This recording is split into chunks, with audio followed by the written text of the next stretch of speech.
Cet exercice démocratique auquel s'est livré le chef de l'État obéit à des règles.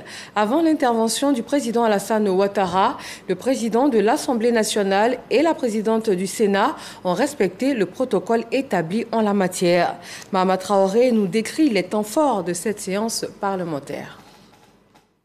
L'adresse du président de la République sur l'état de la nation devant le Parlement réuni en congrès est inspirée de l'article 114 de la Constitution du 8 novembre 2016. La même loi fondamentale indique en son article 98 les modalités de tenue de cette assise. Le président de l'Assemblée nationale préside le congrès. Il a assisté du président du Sénat, qui en est le vice-président. Le bureau des séances est celui de l'Assemblée nationale. Pour cette 4e session du discours sur l'état de la nation depuis l'avènement de la Troisième République, les deux chambres du Parlement ont exécuté avec minutie le protocole de cette réunion du Congrès. Il est 10 heures. Quand Kandia Camara, la présidente du Sénat et vice-présidente du Congrès, fait son entrée dans l'auditorium du Sofitel Hôtel Ivoire, elle présente ses civilités avant de s'installer à la table de séance pour entamer les travaux. Honorables parlementaires, distingués invités, je voudrais inviter les secrétaires désignés pour être au bureau de cette réunion du Congrès à rejoindre la table de séance. Peu après, le président de l'Assemblée nationale, Adama Bictogo, est annoncé. C'est à lui qu'il revient, en sa qualité de président du Congrès, d'ouvrir la séance.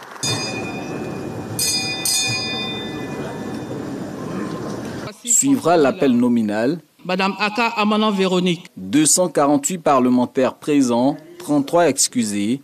Le quorum exigé par les textes est largement atteint. Nous sommes 248 parlementaires présents sur 352. Le quorum étant de 178, nous pouvons donc valablement délibérer et valablement recevoir le président de la République. Votre présence ici est le témoignage de votre attachement aux institutions de la République et de votre contribution en l'enracinement de la démocratie dans notre pays.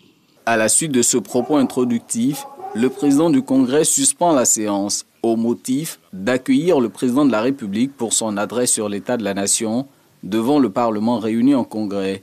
Une adresse que les deux chambres ne manqueront pas d'évoquer en cette fin de première session au titre de l'année 2024. Conformément à l'article 94 nouveau, le Sénat fera la clôture de sa première session ce mercredi 19 juin. Quant à l'Assemblée nationale, ce sera le vendredi 28 juin prochain.